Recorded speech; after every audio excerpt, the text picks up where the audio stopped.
Al-Quran yang hari ini kita baca dari zaman dulu sampai sekarang, dari Nabi Muhammad SAW sampai nanti hari kiamat sama. Tahun 2014 ke bawah ada kejadian orang yang memalsukan ayat-ayat Al-Quran. Dan ada nama surat tambahan. Dan itu tersebar di Indonesia. Untungnya ada Majelis Ulama Indonesia dan Kementerian Agama cepat menangkap pelakunya dan tidak tersebar secara luas.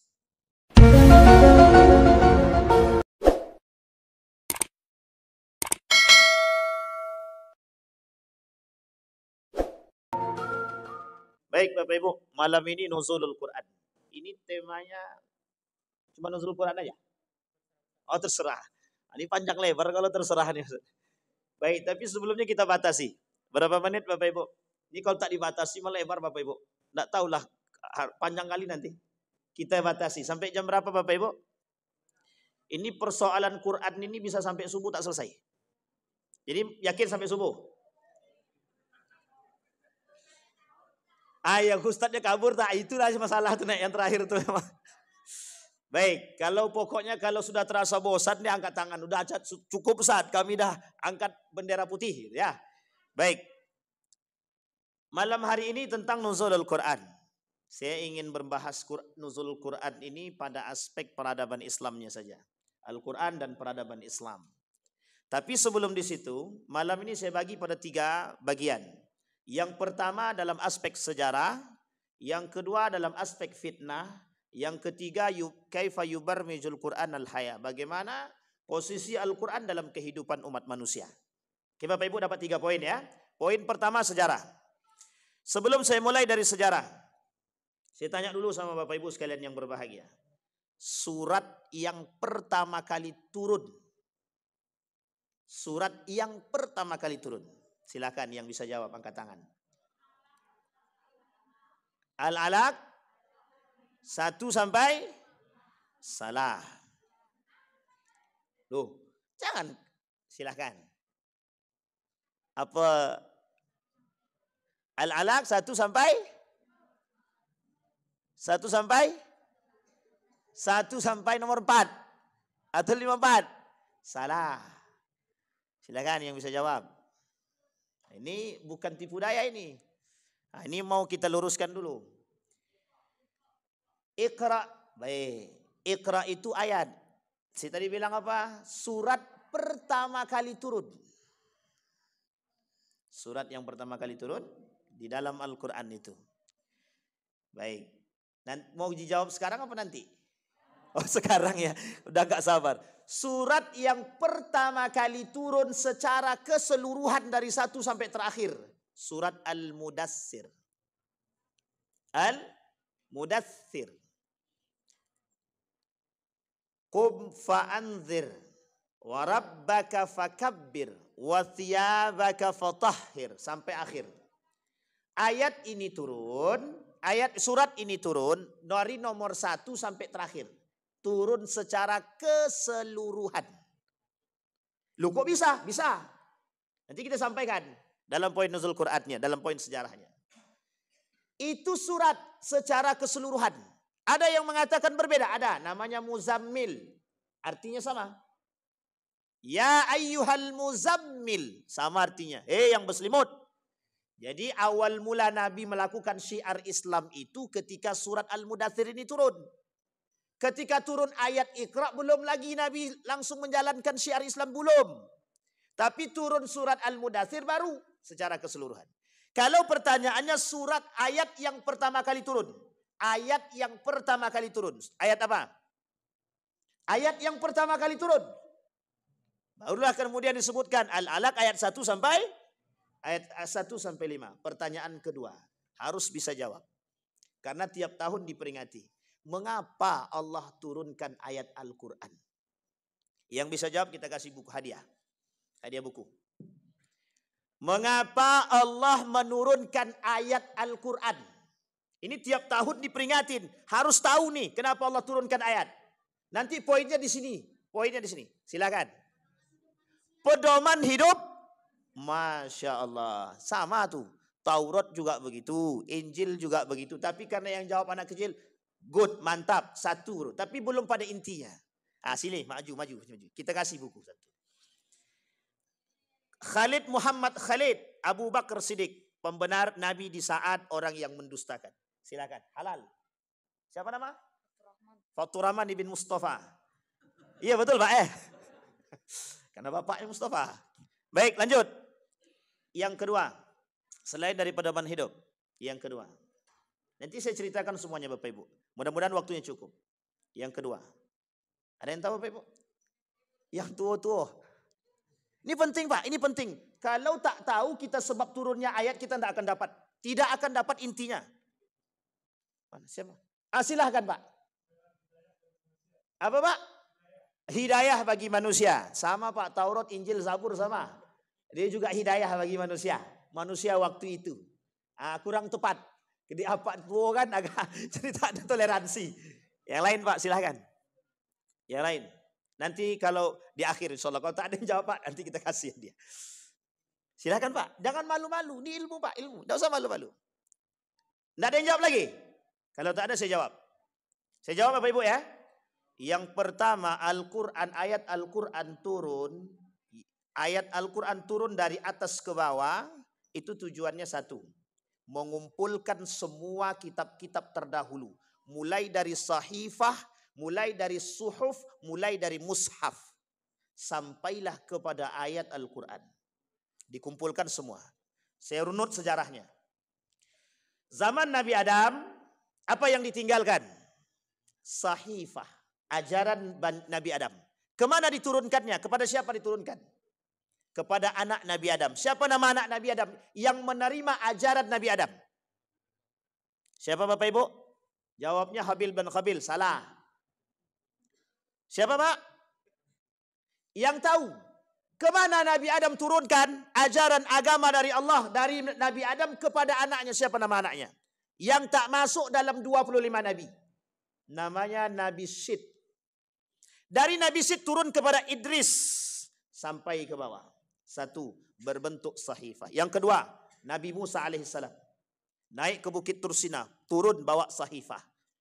Nabi Musa. Apa ajarannya? Tauhid. Ajaran apa? Tentang Allah. Ajarannya apa? Tentang Rasulullah. Bagaimana wajib mentaati seorang Nabi. Perintah dari Allah. Semua kitab yang turun sama isinya. Sampai pada Injil Nabi Isa. Sampai di sini bisa dipahami? Semua ini Bapak Ibu sekalian yang berbahagia dikumpulkan di dalam Al-Quran. Kenapa? Karena Allah tahu kitab-kitab ini Allah sebutkan dalam Al-Quran akan berubah pada masanya. Kita sebut Injil. Ada nggak perubahan Injil sekarang? Injil yang sekarang tidak sama dengan Injil yang dahulu. Kata Allah dalam Al-Quran akan terjadi perubahan daripada kitab-kitab terdahulu. Betul.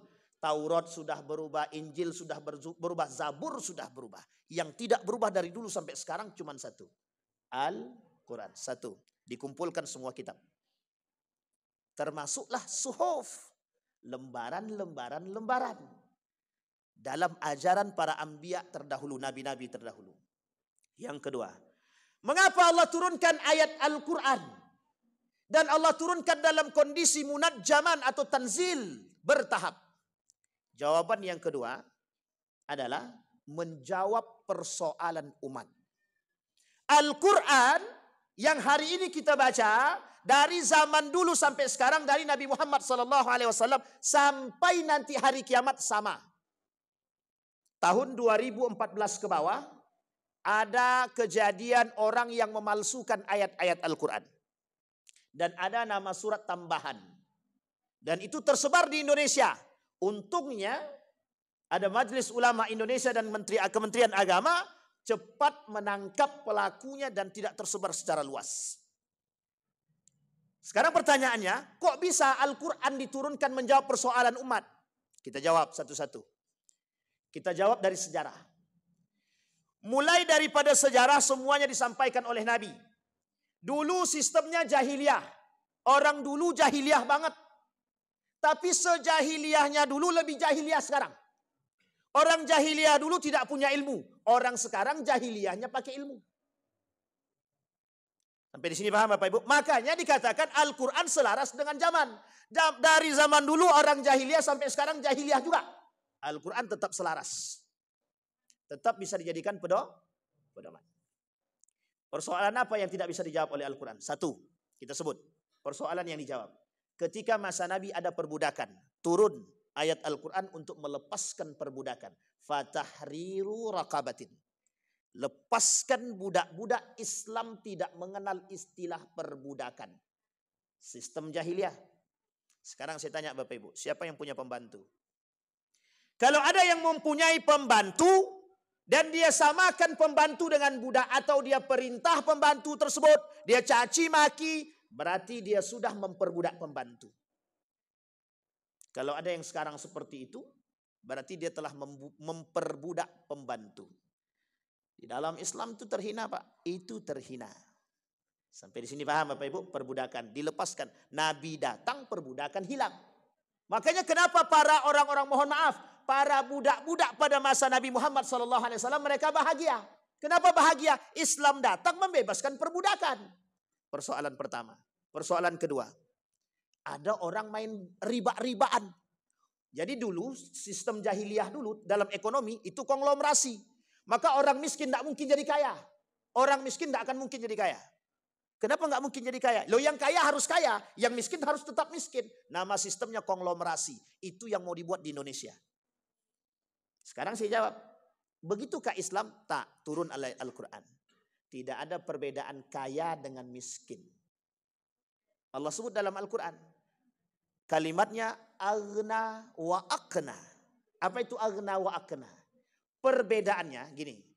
Orang kaya lawan katanya adalah berkecukupan. Sekarang saya tanya, ada enggak orang kaya yang tidak merasa berkecukupan? Berarti dia masih miskin.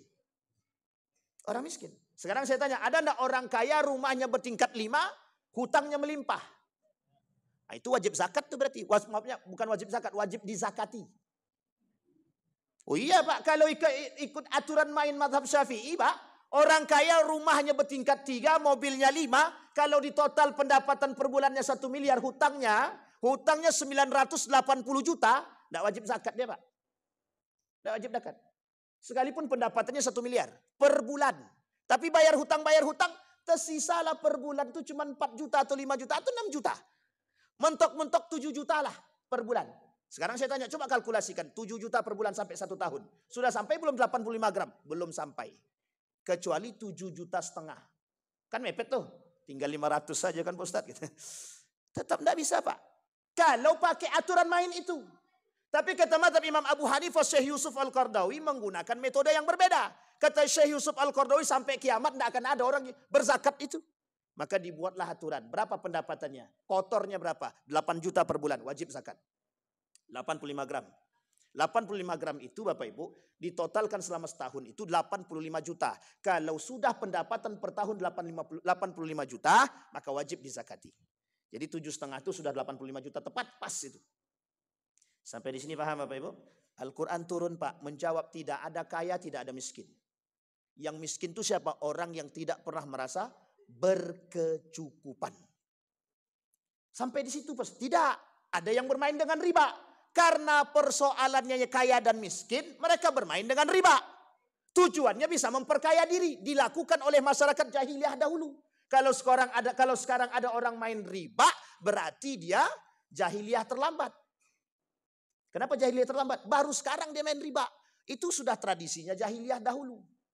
Jadi pinjamkan uang 70 juta, kembalinya harus 140 juta. 2 kali lipat, 100%. Kalau mau silakan, tidak mau ya sudah. Itu kan tradisi jahiliyah. Dijawab sama Al-Quran. Apa kata Al-Quran? Yang main riba aku perangi, kata Allah. Dalam 3 tahapan pengharaman riba. Nah, jadi Bapak Ibu, ini poin penting. Kalau kita pahamnya bahwa turun Al-Quran secara teratur, secara tak bertahap, maka pengharaman riba dalam bentuk hukum juga turunnya secara bertahap. Tidak bisa langsung diharamkan Pak, tidak bisa. Kalau langsung diharamkan orang pasti nolak. Tidak akan ada yang mau dengan Islam itu. Makanya kenapa di Mekah itu tidak ada urusan hukum. Di Mekah itu tidak ada urusan hukum. Ayat yang turun di Mekah rata-rata semuanya 89% sampai 90% itu berbicara tentang tauhid. Sisanya di mana? Di Mekah. Kenapa kok di Mekah bicaranya tentang hukum? Karena kenapa kok di Madinah bicaranya tentang hukum? Karena orang Madinah sudah masuk Islam duluan sebelum Nabi sampai ke Madinah ketika hijrah. Sampai di sini bisa dipahami Bapak Ibu? Ini poin penting dalam sejarah yang tak boleh dilupakan. Maka Al-Quran turun menjawab persoalan umat. Nikah beda agama, persoalan LGBT, lain-lain sebagainya itu dijawab oleh Al-Quran. Makanya bahasanya adalah kenapa Al-Quran turun dari sama'id dunia ke baginda Nabi Muhammad SAW diturunkan secara bertahap menjawab persoalan umat. Kita ambil contoh. Ayat ini turun di Mekah. Suatu ketika seorang pemuda sedang mengejar Nabi, ingin membunuh baginda Nabi Muhammad SAW. Ketika menghunuskan pedang, ketika ingin melayangkan kepada Nabi, dia jatuh. Sampai 3 kali dia jatuh. Sampai 3 kali dia jatuh, dia bertanya sama Nabi, siapa Tuhanmu? Nabi jawab, Qul huwallahu ahad, Allahus samad. Sampai ayat terakhir. Diambil sama Nabi pedang tadi, kemudian diginikan kepada lehernya. Siapa yang akan membantumu dan menolongmu? Tidak ada. Maka semenjak itu masuklah ke dalam Islam pemuda tersebut. Bersyahadatlah dia. Asyhadu an la ilaha illallah wa asyhadu anna Muhammadar Rasulullah. Sampai di sini bisa dipahami Bapak Ibu. Inilah kenapa Allah turunkan ayat Al-Quran menjawab persoalan umat. Ingat Bapak Ibu, Al-Quran yang diturunkan dalam konteks menjawab persoalan umat selaras dengan perkembangan zaman sampai datangnya hari kiamat. Nanti Bapak Ibu di hari kiamat, sebelum datangnya hari kiamat atau di akhir zaman, Al-Quran Allah angkat. Al-Quran ini Allah angkat. Makanya bahasa Nabi dalam hadisnya, la yabqal Islam illa ismu, wa la yabqal Quran illa rasmu. Islam tinggal nama, Al-Quran tinggal tulisan. Nah, baik, ini sejarah. Kenapa Al-Quran diturunkan? Yang kedua tadi menjawab persoalan umat. Yang ketiga, pedoman kehidupan. Oh, sudah jelas pedoman kehidupan. Iya. Kenapa dikatakan sebagai persoalan kehidupan atau panduan kehidupan? Karena ketika itu umat manusia berada dalam kezaliman.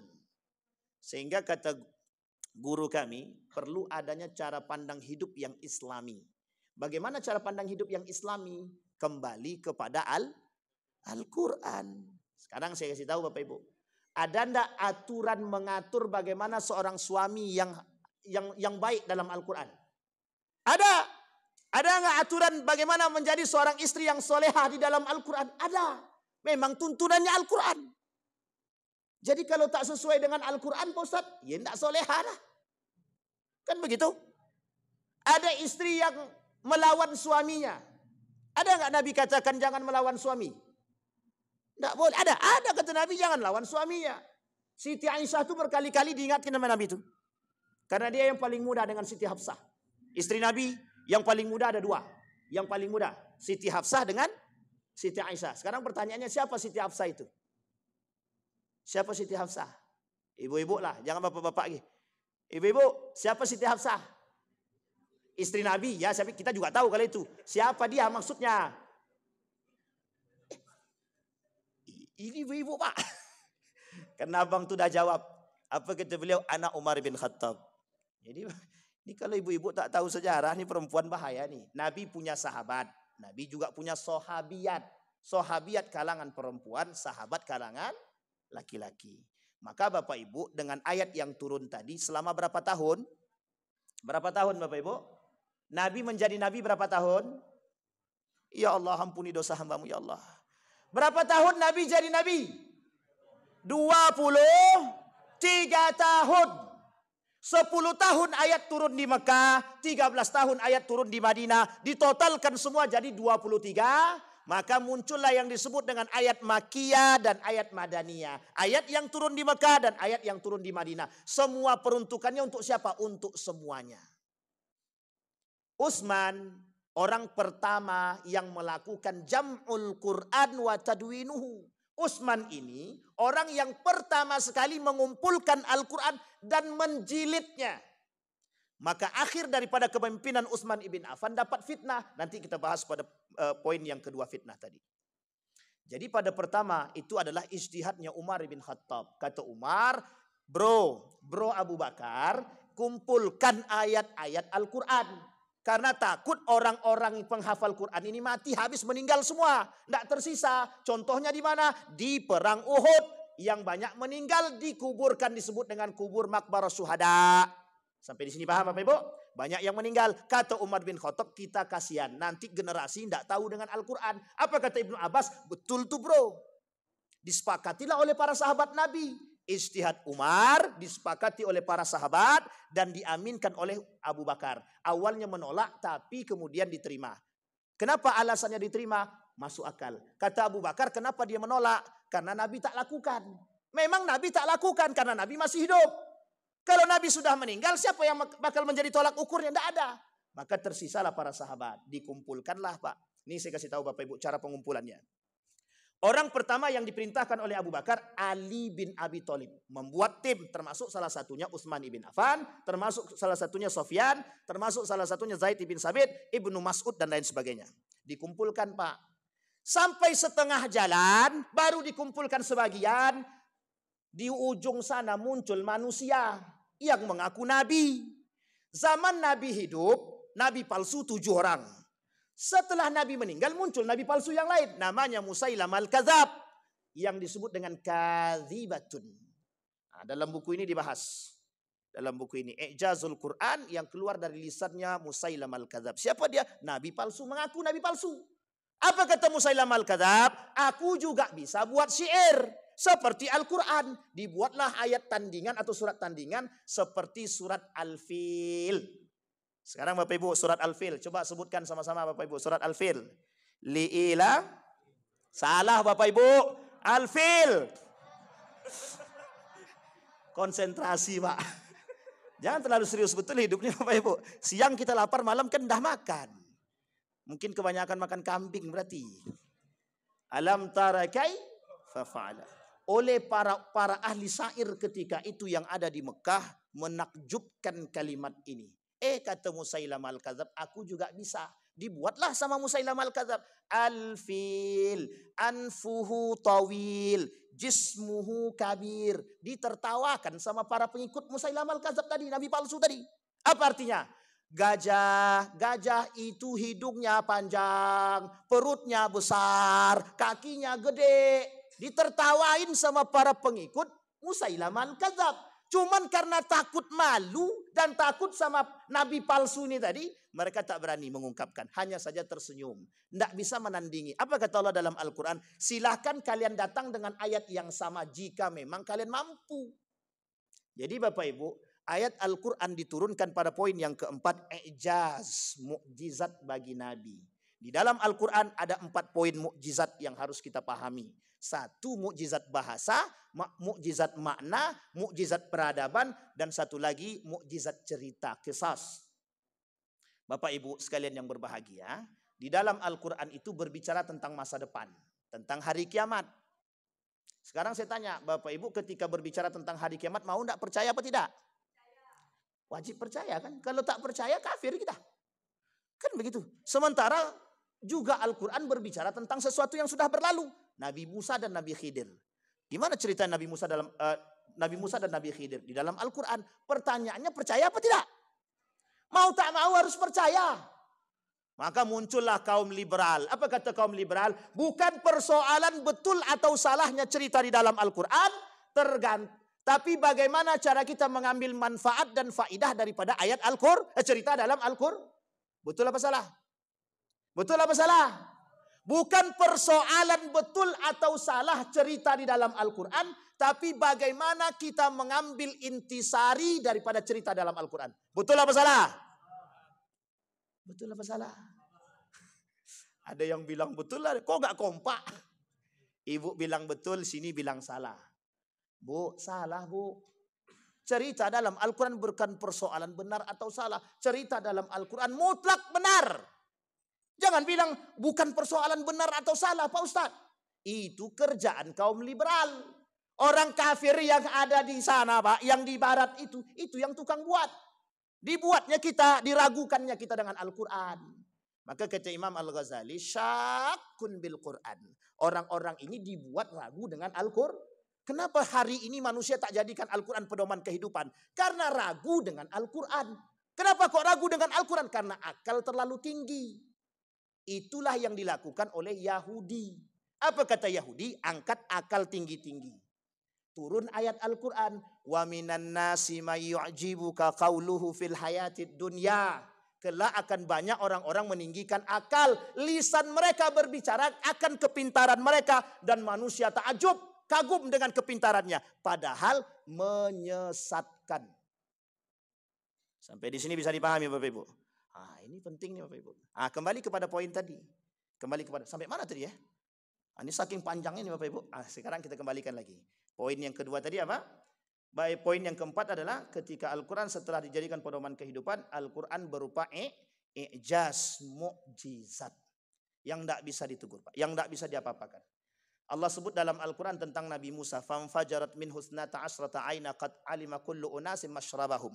Pertanyaannya, itu ada sebabnya? Ada. Apa sebabnya? Jamaah Nabi Musa minta, Musa kami haus. Habis dikasih burung, dia minta makan, dikasih burung.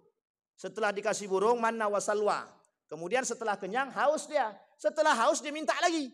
Kata dia, kami minta minum. Dipukulkan tongkat ke bukit tadi, memancarlah 12 mata air. Yang mereka bisa minum dari arah manapun yang mereka inginkan. Kemudian membangkang kembali. Kembali membangkang. Nah, tujuan ayat Al-Quran turun menceritakan keadaan Nabi Musa ini. Itu keadaan umat manusia yang sekarang sama dengan umatnya Nabi Musa. Kenapa? Pembangkang. Siapa mereka yang membangkang dengan Al-Quran ini? Kaum liberalisme, sekulerisme, feminisme, dan pokoknya yang di belakangnya ada isme. Mereka tak suka dengan Islam. Muncul satu kelompok besar namanya Islamophobia, anti dengan Islam. Pada hakikatnya bukan persoalan Islam saja. Termasuklah di dalamnya Al-Quran. Ini tujuan Pak, kenapa kita penting mempelajari nuzulul Quran. Sampai di sini bisa dipahami Bapak Ibu? Ini kena sentrum atau kena sindrom? Baik, kita lanjut Pak. Sejarah sudah. Nah, sekarang saya akan ulas sedikit sejarah. Dalam sejarah Bapak Ibu sudah paham ayat pertama yang turun adalah surat Al-Alaq ayat 1 sampai 4. Sekarang saya tanya, berapa jumlah ayat dalam Al-Quran? 6.666. Sepakat? Yang tak sepakat angkat tangan. Yang tidak sepakat angkat tangan. Harus gentle. Itu sesat bersama kita Bu. 6.666 itu namanya sesat bersama. Jumlah ayat di dalam Al-Quran 6.236. Disepakati oleh semua para ulama Al-Quran tidak lebih daripada 6.300. Dan sepakat 6.200. Masalah 6.200 sekiannya itu berbeda pendapat kalangan para ulama. Nah kok datangnya 6.666 itu dari mana Ustaz? Nah, itulah yang saya mau tanyakan. Itu yang mau saya sampaikan. Dari siapa? Dari ustadz-ustadz yang mana? Kita jawab sekarang. 6.666 dijawab oleh dua ulama sekaligus. Satu Imam Nawawi Al-Bantani, yang kedua Imam Wahbah Zuhaili. Dalam kitabnya sama dua-duanya. Imam Nawawi Al-Bantani punya kitab tafsir namanya Al-Munir dan Murah Labib. Yang kedua Wahbah Zuhaili punya kitab namanya Tafsir Al-Munir, sama. Apa kata mereka di pembukaan di muqaddimah buku tafsir ini? Al-Quran diturun, jumlah ayat di dalam Al-Quran 6.666. Pertanyaannya, di mana letak perbedaannya dengan pendapat para ulama sekian banyak? Terletak pada pemahamannya. Satu, yang disebut dengan 6.236 secara jumlah. Yang disebut dengan 6.666 secara makna. Secara makna ada 6.666 kata Imam Nawawi Al-Bantani. Sementara 6.236 itu jumlah ayat. Secara jumlah. Ambil Al-Quran, pakai mushaf Indonesia, Saudi Arabia, Mesir, coba dijumlahkan sendiri. Itu berbeda. Terjadi perbedaan. Antara yang Indonesia, antara Saudi, antara Mesir, antara tempat lain, itu berbeda. Tidak semuanya jumlahnya sama. Tapi ditotalkan, dijumlahkan semuanya, diperbandingkan semuanya tidak lebih daripada 6.300. Tidak lebih daripada 6.300. Maka Bapak Ibu sekalian yang berbahagia, kita luruskan yang bengkok-bengkok. Artinya secara jumlah 6.236 yang bukan disepakati, lebih banyak diambil oleh para ulama. Dia ada 6.225, ada 6.230, ada 6.250. Banyak pokoknya Bapak Ibu, tergantung siapa yang menghitung. Nah, kembalikan Bapak Ibu. Ini sejarah. Nah, ayat yang pertama kali turun tadi adalah surat Al-Alaq ayat 1 sampai 4. Bapak Ibu, ada Ali punya kitab, Ali punya Al-Quran sendiri. Nama Qurannya Mushaf Ali. Mushaf Ali ini Bapak Ibu dipegang oleh Ali bin Abi Thalib, dipegang oleh Fatimah, kelak sampai pada tangan Fatimah, sampai pada masa kerajaan Syiah Fatimiyah di Mesir. Syiah Fatimiyah di Mesir. Apa yang dibuat oleh Ali? Tartibu nuzuli ayatil Quran. Jadi Ali punya Al-Quran, itu model Al-Qurannya Ali sesuai dengan urutan turun. Urutan turun. Bukan dari Al-Fatihah sampai An-Nas. Tapi urutan pertama kali turun. Yang pertama kali turun apa? Surat Al-Alaq. Sampailah surat yang terakhir turun. Sampai di sini bisa dipahami Bapak Ibu ya. Dan yang perlu Bapak Ibu pahami, tidak semua ayat Al-Quran yang ada di dalam Al-Quran itu turun dengan sebab. Tidak. Kita ambil contoh, surat Al-Alaq. Itu hanya 1 sampai 5. Sisanya pelengkap. Sisanya pelengkap panduan bagi kehidupan. Ditambah Pak. Baik. Nah sekarang Bapak Ibu, siapa yang mengumpulkan? Abu Bakar. Pada masa Abu Bakar dikumpulkan. Datang Nabi palsu dihentikan. Sampailah pada masa kemudian Umar bin Khattab. Umar tak teruskan. Karena pada masa Umar ekspansi. Kemudian baru dilanjutkan pada masa Utsman bin Affan. Oleh Utsman dipanggil Zaid bin Sabit. Kata Zaid bin Sabit, "Hei Zaid, tolong jadi kepala penulisan Al-Quran dan pengumpulannya." Kata Utsman bin Affan. Dikumpulkanlah Pak semuanya. Satu ayat 10 orang. Kalau 6.236 berarti berapa butuh orang? Satu ayat. Untuk membuktikan ayat ini benar harus diperdengarkan oleh 10 orang. Kalau sama 10 ini baru ditulis.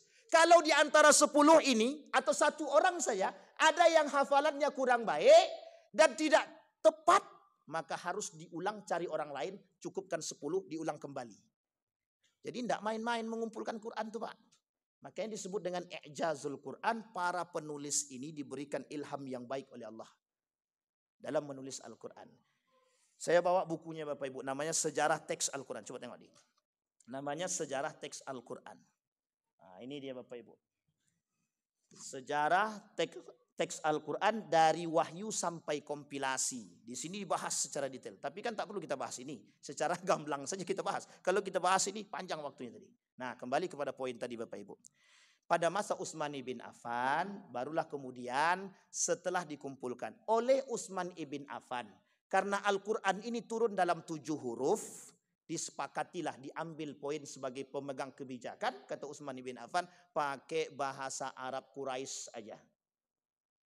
Jadi enamnya lagi dialektika Arab yang lain tidak dipakai, hanya satu-satu saja. Nah, inilah kelak yang dalam ilmu Al-Quran disebut dengan gharibul kalimah.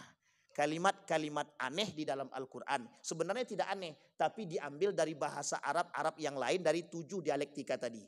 Mayoritas pakai Quraisy, dialektika Quraisy, dialektika bahasa Arab Quraisy, tapi sisanya yang 6 tadi ada satu-satu saja yang dimasukkan. Oleh karena itu kata Utsman bin Affan, yang dialektika dari daerah-daerah yang lain tak usah dimasukkan. Maka jadilah yang disebut dengan Mushaf Utsmani sampai hari ini. Hanya saja Bapak Ibu, pada masa Utsman bin Affan itu penulisan ayat-ayat Al-Quran itu tidak ada titiknya, tidak ada harokatnya. Jadi model penulisannya bagaimana? Ya begitu, suka-suka dinulis saja. Dan tidak ada di situ namanya sin itu bergigi, tidak ada. Shin bergigi, bertitik, tidak ada Pak. Yang penting tulis, semua modalnya hafalan. Makanya orang Arab itu terkenal dengan kuat hafalannya. Kapan baru muncul titik itu Pak? Dalam istilah kodifikasi Al-Quran pada masa Abul Aswad Ad-Duali. Siapa Abul Aswad Ad-Duali? Orang yang meletakkan batu pertama dalam memberikan titik garis harokat dalam Al-Quran. Dan sekaligus mengeluarkan ilmu yang disebut dengan nahu dan sorof dalam Al-Quran. Sampai di sini bisa dipahami Bapak Ibu? Ini sejarah. Kita cut di sini Bapak Ibu. Ini kalau sejarah panjang, kita cut dulu. Karena nanti udah mau habis waktunya. Masuk pada poin yang kedua, fitnah Al-Quran. Fitnah Al-Quran diberikan kepada baginda Nabi Muhammad SAW. Yang pertama, apa fitnahnya? Satu, Al-Quran ini buatan Muhammad. Tahun 2015 muncul. Ternyata lembaran Al-Quran ini berumur 200 tahun sebelum Muhammad. Coba gimana membayangkan tuh Pak? Al-Quran turun 200 tahun sebelum, kata kaum orientalis. Dilakukan penelitian dari lembaran yang ditemukan. Kok umurnya panjang? Nah, diperkirakanlah sama mereka 200 tahun sebelum datangnya baginda Nabi Muhammad sallallahu alaihi wasallam. Pertanyaannya. Ada dua kemungkinan di situ. Kemungkinan pertama kata para ulama, bersyukur kita mereka percaya dengan Al-Quran. Yang kita tidak syukuri adalah mereka menghina baginda Nabi. Mereka katakan Muhammad itu penipu. Fitnah yang pertama kepada Nabi. Fitnah yang kedua. Apa kata fitnah yang kedua? Keluar dari lisannya siapa? Keluar dari lisannya siapa? Keluar dari lisannya pamannya baginda Nabi Muhammad SAW. Abu Lahab dan Abu Jahal. Apa kata dia? Muhammad pandai bersihir. Maka keluar ayat di dalam Al-Quran dengan kalimat asatirul awwalin. Muhammad itu mendongeng dengan Al-Quran. Ada kalimat lain di dalam Al-Quran, sihrub mubin. Apa kata mereka? Muhammad itu menyihir umat manusia dengan lisannya, dengan bahasa Arabnya, dengan kehebatan syairnya. Padahal yang disampaikan oleh baginda Nabi Muhammad SAW adalah ayat di dalam Al-Quran. Kata mereka, sihrub mubin. Sejarah sebab turunnya ayat itu. Jadi Nabi Muhammad itu difitnah menyihir. Karena dengan lisan penyampaian, kita ambil contoh. Kenapa kok disebut dengan sihir? Ketika itu mampu menyihir mampu menyihir Umar bin Al-Khattab dari surat Thaha. Dari surat Thaha. Apa kata mereka? Umar saja bisa masuk ke dalam Islam hanya karena surat Thaha. Sihir apa lagi yang dilakukan oleh Muhammad? Begitu bahasanya. Singkat cerita, Nabi Muhammad dapat fitnah. Fitnah yang kedua adalah mengatakan bahwa ayat Al-Quran yang disampaikan itu berupa sihir. Yang ketiga, Nabi Muhammad dikatakan bahwa yang disampaikan oleh Muhammad itu hanya dongeng. Bukan cerita fakta, tapi cuma dongeng belaka. Nah, ada manusia hari ini yang menyampaikan itu. Ada, namanya Kumaila, namanya Ulil Absar Abdallah. Kaum liberal, apa kata mereka? Cerita dalam Al-Quran itu dongeng. Muslim mereka. Muslim, tapi mereka katakan itu cuma dongeng. Jadi manusia munafik. Nanti ini fitnah ini saya sampaikan dulu. Baru nanti terakhir kita sampaikan poin akhir sebagai penutup. Fitnah ini selesai Bapak Ibu. Fitnah ini selesai. Tertutup. Naik fitnah kembali pada masa Utsman ibn Affan. Setelah melakukan penyelesaian dalam penulisan ayat Al-Quran oleh Zaid bin Sabit. Dinamakan mushaf tersebut mushaf Utsmani. Kemudian oleh kaum yang tidak suka dengan Utsman, dibuatlah sedemikian fitnah. Fitnah pertama adalah kepada Utsman bin Affan. Utsman memanipulasi ayat Al-Quran. Maka ada beberapa ayat Al-Quran oleh para penulis ketika itu memang tidak dimasukkan. Karena hukumnya sama. Kita ambil contoh. Orang tua zaman dulu itu ada ayatnya. Asy-syaikhu wasy-syaikhatu iza zanaya fajlidu kulla wahidin minhuma mi'ata jaldah. Orang tua, baik laki-laki maupun perempuan, kalau selingkuh dia, kalau berzinah dia, cambuk. Makna ini sejalan dengan makna yang sama dari ayat yang berbeda. Apa bunyinya? Az-zani waz-zaniyatu fajlidu kulla wahidin minhuma mi'ata jaldah. Oleh Allah di dalam Al-Quran disamakan mau tua dia, mau muda dia, mau sudah menikah dia, kalau berzinah dia, kalau mereka lakukan perzinahan, cambuk dia 100 kali cambukan. Sampai di sini bisa dipahami Bapak Ibu. Maka ayat yang syaikhah yang spesifik tadi dihapus. Dalam ilmu Al-Quran disebut dengan naskhur rasmi wa baqaul hukum. Dihapus ayatnya, tapi hukumnya tetap. Sampai di sini bisa dipahami. Datang fitnah kepada Utsman. Utsman memanipulasi Al-Quran. Dibuatlah Pak. Dikatakan, siapa yang melakukan tuduhan terhadap ini? Umat muslim. Siapa mereka? Kelompok Syiah.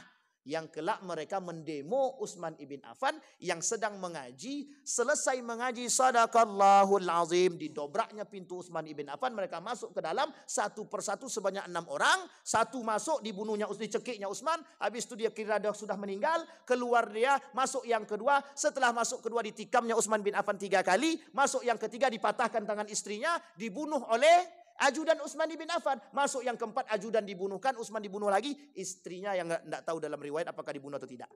Ingat, pembunuhan Utsman bin Affan menggunakan satu menyebut nama Allah. Bismillahi Allahu Akbar. Kami serahkan kepadamu Allah jasadnya Utsman. Ditikamlah sebanyak 6 kali. Tikaman kepada Utsman bin Affan. Hanya gara-gara fitnahnya, satu Al-Quran. Yang kedua fitnahnya apa?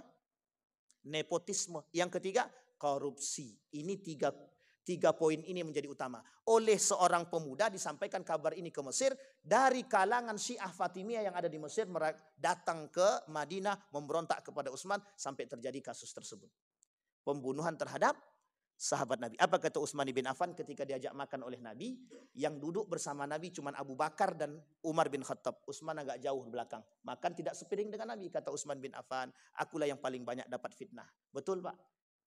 Fitnah yang terjadi dalam pembunuhan paling sadis Utsman ibn Affan, Ali bin Abi Thalib, Al-Hasan wal Husain. Keempat-empat ini dijamin oleh Allah masuk surga. Mereka bunuh atas nama Allah.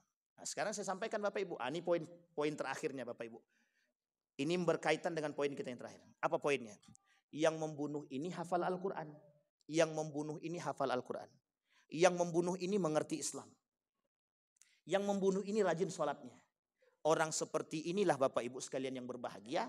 Kelak yang akan banyak di tengah umat muslim. Kata Nabi, hati-hati kata Nabi. Kelak di akhir zaman ada orang yang pandai membaca Al-Quran. Lebih fasih daripada kalian. Lebih bagus sholatnya daripada kalian. Lebih mantap imannya daripada kalian. Kalau dia sholat safnya paling terdepan dan paling pertama kali datang.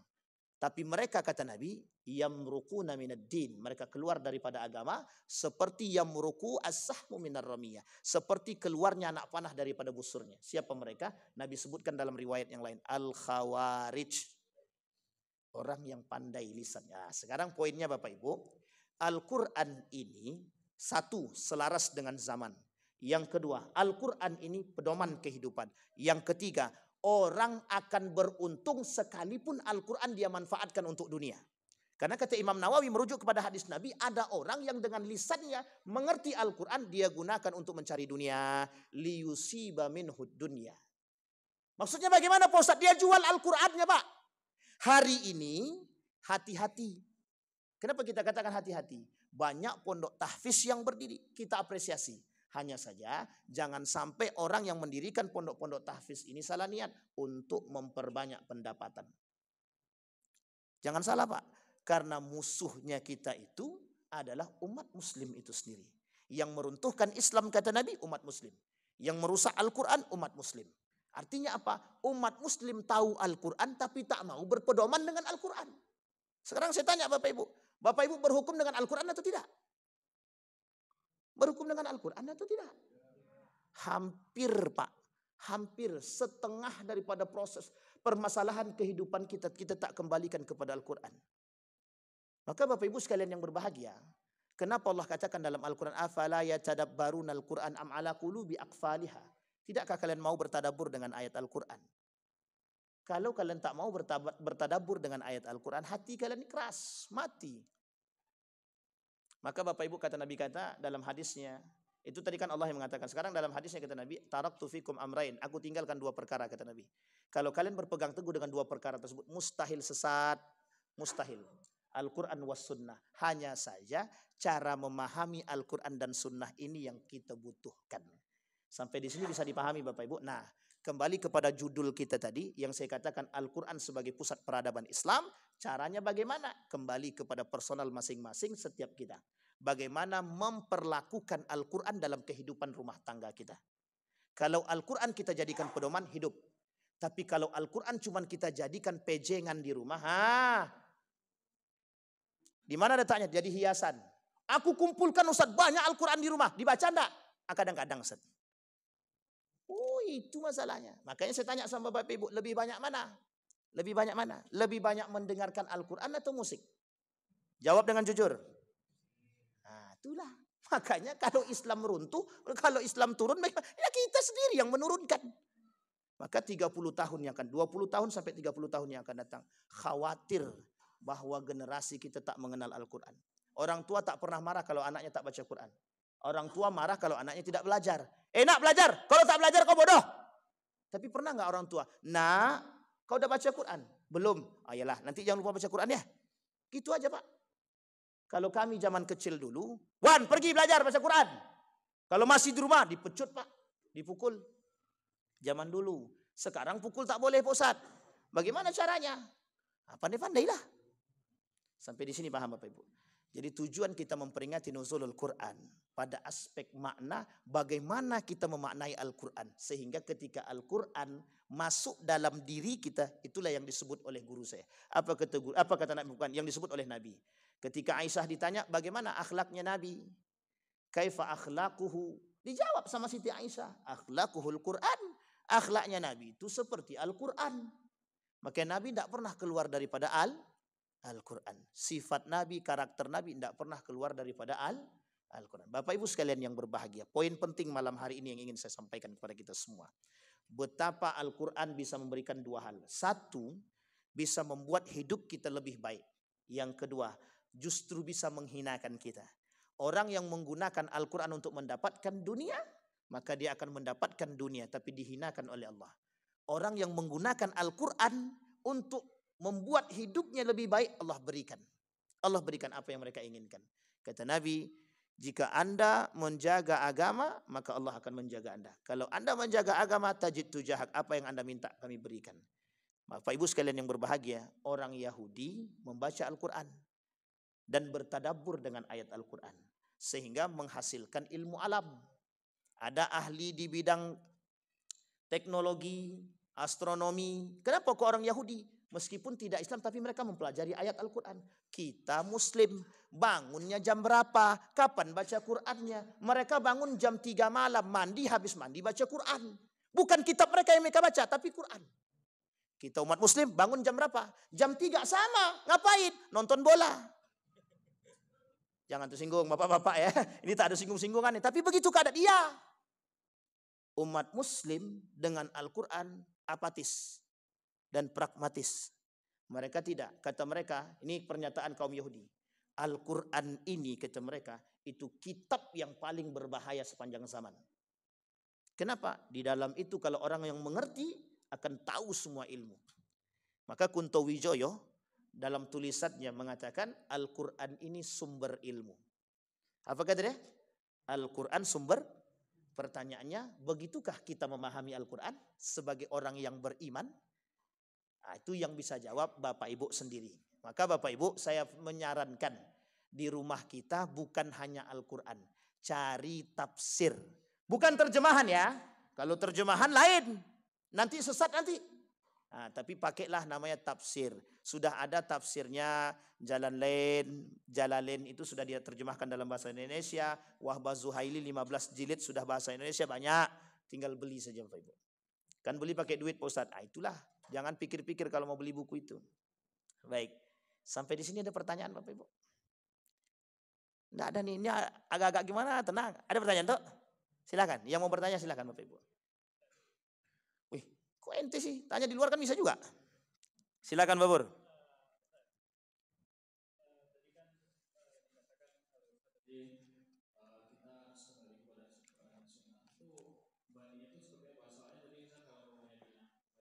Jangan mancing-mancing.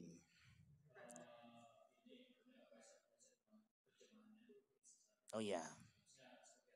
Baik. Bapak Ibu sekalian yang berbahagia, ada namanya bahasa begini. Pada masa Ali bin Abi Thalib itu muncul namanya kelompok Khawarij di perbatasan Kufah, lebih tepatnya Harurah. Dan para pengikutnya orang-orang pedesaan, orang-orang yang di pinggir kota Irak, Kufah. Dan mereka ini termasuk orang-orang yang didoktrin. Apa doktrinnya kaum Khawarij kepada masyarakat pinggiran ini? Kembali kepada Al-Quran dan Sunnah. kembali kepada Al-Quran dan Sunnah. Yang tak sejalan dengan itu, maka mereka kafir. Termasuklah Ali bin Abi Thalib yang dikafirkan. Ali dikafirkan, Muawiyah dikafirkan, Aisyah dikafirkan. Semua yang tidak masuk dalam golongan mereka dikafirkan. Sekarang kita garis bawahi. Tapi Pak Ustadz, banyak orang yang begitu sekarang kembali kepada Quran dan Sunnah, kembali kepada Quran dan Sunnah. Perbedaannya ada beberapa kelompok. Orang yang kembali kepada Al-Quran dan Sunnah itu sudah menjadi satu perintah dari Nabi. Maka tidak akan sesat kata Nabi. Yang seperti apa? Yang menggunakan akal dan keimanan. Jadi memahami Quran itu bukan dengan nafsu, tapi dengan iman. Dan memahami Al-Quran itu tidak bisa tekstual, tidak bisa Pak. Karena banyak ayat di dalam Al-Quran itu yang membutuhkan tafsir dan penjelasan yang dijelaskan oleh Nabi dalam hadisnya. Dan banyak pemahaman di dalam hadis itu yang juga ngambang butuh penjelasan-penjelasan daripada sahabat yang disebut dengan qaulus sahabat.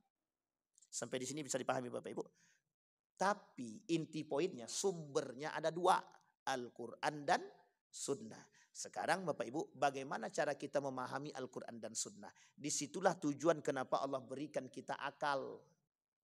Perbedaan kita dengan binatang cuma satu. Apa itu? Binatang tidak dikasih akal. Kita dikasih akal Pak. Apa tujuan diberikan akal? Yang kemudian dilandasi dengan iman. Makanya Allah sebutkan dalam Al-Quran, wattaqullaha wa yu'allimukumullah. Bertakwa kalian, aku cerdaskan. Artinya iman dulu, baru kemudian Allah cerdaskan. Pertanyaannya adalah untuk apa Allah cerdaskan? Allah sebut orang-orang cerdas ini di dalam Al-Quran dengan berbagai macam nama. Satu, orang-orang yang berakal kata Allah. Yang kedua, ulul albab, orang cerdas. Orang cerdas seperti ini Allah sebut dalam Al-Quran. Yang seperti apa? Orang cerdas yang berilmu dengan iman. Sehingga yang dimaksud dari pertanyaan beliau tadi, jangan memahami Al-Quran secara tekstual. Karena mohon maaf, kita tak sampai ke Tuhan. Tidak sampai kita berbicara dengan Tuhan. Kita tidak sampai ketemu dengan Nabi. Para sahabat tidak menjelaskan Al-Quran sesuai teks, tidak. Ada Nabi di situ. Mereka bertanya ke siapa? Nabi Muhammad. Tabi'in bertanya kepada siapa? Para sahabat. Karena sahabat itu replikanya Nabi. Apa yang dilakukan oleh para sahabat itu mesti berdasar kepada pemikiran baginda Nabi Muhammad SAW. Tabi'in kepada sahabat. Tabi'in kepada tabi'in. Siapa kemudian terakhir? Para ulama kepada siapa? Kepada tabi'in. Ini butuhnya tertib dalam memahami sesuatu. Kita ambil contoh. Ada contohnya begini. Di dalam Al-Quran tentang ilmu waris. Coba kalau Nabi tak jelaskan persoalan waris itu secara detail.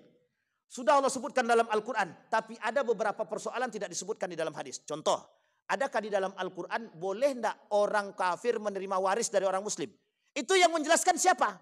Nabi. Yang menjelaskan Nabi. Bukan orang kafir. Bukan Al-Quran. Tapi yang menjelaskan la yarisul kafir muslim wala muslim kafir. Yang menjelaskan siapa? Nabi. Ada dalam Al-Quran? Tidak ada. Yang terjadi hari ini memahami Al-Quran tekstual. Apa artinya tekstual tadi? Jadi apa yang ada dalam benak dia yang diartikan secara spontan dari ayat Al-Quran itu yang dikatakan. Kembali kepada Quran, kembali kepada Quran, kembali kepada Quran. Yang terjadi salah paham. Karena kita belum tentu tahu apa yang dimaksudkan oleh Allah. Kita ambil contoh. Kata Allah, Alif Lam Mim. Coba apa jawaban para ulama? Tahu enggak kita? Enggak tahu kan? Kita bersandar kepada siapa? Para ulama. Apa kata para ulama? Wallahu a'lam bissawab. Tapi itu ulama. Sekarang dijawab sama ahli tasawuf. Apa kata orang sufi? Alif itu lain, lam itu apa, mim itu apa? Nah, sekarang pertanyaannya dari mana kita tahu? Dari situ. Sampai di sini bisa dipahami Bapak Ibu. Nah, yang dimaksud sama abang ini jelas. Ada orang-orang, ada kelompok-kelompok yang mengatakan kembali kepada Al-Quran, tapi menalar Al-Quran itu dengan secara tekstual. Yang dibutuhkan apa? Mencoba memahami makna-makna ayat Al-Quran dari pandangan para ulama yang disebut dalam kitab ini namanya tafsir. Maka jangan gunakan buku terjemah. Kita ambil contoh. Buku terjemahan, Al-Quran terjemahan karangan Kementerian Agama. Kata Gus Baha, banyak sekali kesalahannya. Sekarang yang kita butuhkan bukan itu. Sekarang yang kita butuhkan bukan terjemah tapi tafsir. Sudah banyak yang berbahasakan Indonesia. Nah, tinggal pelajari biar kita tahu. Banyak baca-baca di rumah. Duduk paling tidak baca, oh hukumnya ini.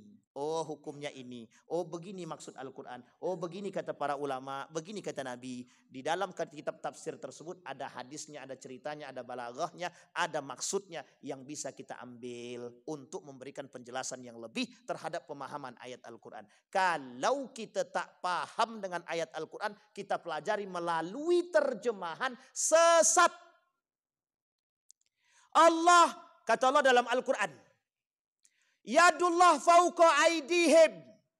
Tangannya Allah seperti, berarti tangannya Allah sama dengan tangan kita. Allah punya tangan. Ini sudah mujassamah Pak. Mujassimah. Itu hukumnya sudah kafir. Jadi butuh ilmu apa tidak? Sama Pak. Sekarang saya tanya. Kalimat ara'aital ladzi yukadzibu biddin. Fadzalika alladzi yad'ul yatim wa la yahuddu ala. Pertanyaannya. Apa yang dimaksud dengan ayat tadi? Kalau Bapak Ibu tidak mau atau menyayangi anak-anak yatim yang tadi ini mohon maaf nih Pak, kita bahasakan keras-keras sekarang ya. Kalau Bapak Ibu tidak mau menyayangi anak-anak yatim ini, maka kita termasuk orang yang mendustakan agama. Neraka kita cuma satu Pak. Neraka apa? Sakor. Lam nakum minal musallin wa lam nakun nut'imul miskin. Bagian daripada itu. Maka kata Nabi, anak yatim ini itu siapa bapaknya? Semua umat muslim. Dari mana kita tahu? Pernyataan baginda Nabi Muhammad SAW. Apa kata Nabi? Aku dengan anak yatim begini. Tangannya kata Nabi. Artinya apa? Aku kata Nabi terhadap anak yatim sebagai kafilul yatim yang selalu menjaga anak yatim, mengawasi, kemudian mendidik dia. Makanya ada anak yatim ketika Idul Fitri itu, kharajan Nabi yaumal id, ketika Nabi keluar di hari Idul Fitri itu, nampak sama Nabi ada anak yatim.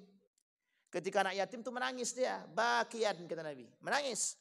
Kemudian ditanya, kenapa kau nangis? Bapakku sudah meninggal, ibuku menikah lagi dan aku ditinggalkan. Apa kata Nabi? Maukah engkau memanggil aku bapak? Jadikan aku bapak, jadikan Fatimah kakak, jadikan Ali sebagai abang. Diambillah anak ini oleh Nabi. Sekarang pertanyaan saya adalah sama kita semua. Sudah sampai di situ belum? Kita semua sudah sampai di situ belum? Ini bukan untuk orang lain tapi untuk kita. Sudah sampai ke situ belum? Kita nengok anak yatim, buruk perangainya, na'udzubillah Pak, enggak akan mau kita Pak. Memberinya aja tak mau. Ini manusia zaman sekarang. Kata Nabi, kelak di akhir zaman itu banyak pendusta agama. Satu di antaranya mereka yang anti dengan anak yatim. Maka Bapak Ibu, jawaban yang paling tepat, anak yatim itu bapaknya siapa? Kita semua. Jadi jangan salah, kalau ada orang yang tak punya perhatian dengan anak yatim, itu nanti itu tidak akan berduduk sama Nabi dia, tidak akan duduk sama Nabi. Sampai di sini paham Bapak Ibu? Dari mana kita paham? Penjelasan ayat Al-Quran. Siapa yang menjelaskan baginda Nabi dalam hadisnya? Sampai di sini bisa dipahami Bapak Ibu? Cukup? Yakin? Baik. Alhamdulillah. Ada pertanyaan yang lain? Tidak ada Pak Ustadz. Sudahlah. Sudah malam Pak Ustadz. Lapar pula perut kami. Ini kajian serius betul lah nampaknya. Tidak ada ketawa-ketawanya. Ya nikmati aja lah. Begitulah Bapak Ibu. Maka dulu saya menjadi asisten Profesor Dr. Yunahar Ilyas. Tapi ini belum habis bukunya Bapak Ibu. Kita buat pertanyaan 3 saja. Yang bisa jawab langsung kita kasih. Oke Bapak Ibu, minta waktu sedikit. Pertanyaan pertama.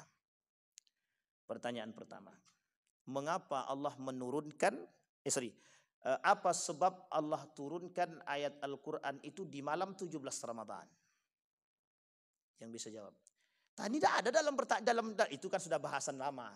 Tidak perlu diulang. Ayat tak usah itulah. Sekarang apa kejadian yang terjadi pada tanggal 17 Ramadan?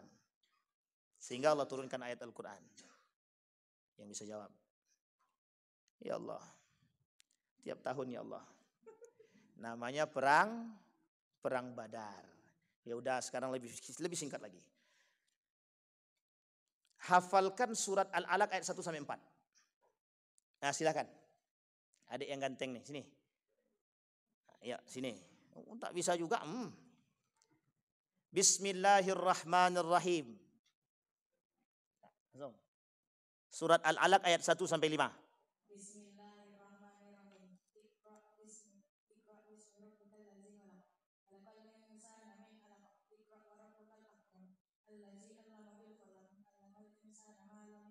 Cukup? Betul Bapak Ibu? Seriuslah.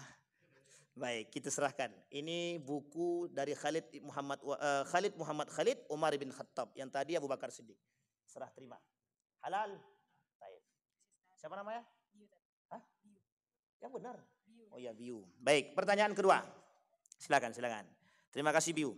Pertanyaan kedua. Umar bin Abdul Aziz. Cicit daripada Umar bin Khattab. Pertanyaan yang kedua. Siapa penulis ayat Al-Quran pada masa Utsman bin Affan? Satu aja, enggak usah banyak. Dah saya sebutin. Siapa tuh? Tadi saya bilang Atuk ya? Ya Atuk nih kan? Iya tak. Yang kedua. Selain dari Zaid bin Sabit. Agak ragu tadi kan? Yang kedua. Siapa? Zubair bin Awam. Silahkan Pak. Akhirnya dapat juga kan? Nggak enak pula kan? Beliau ke depan kan?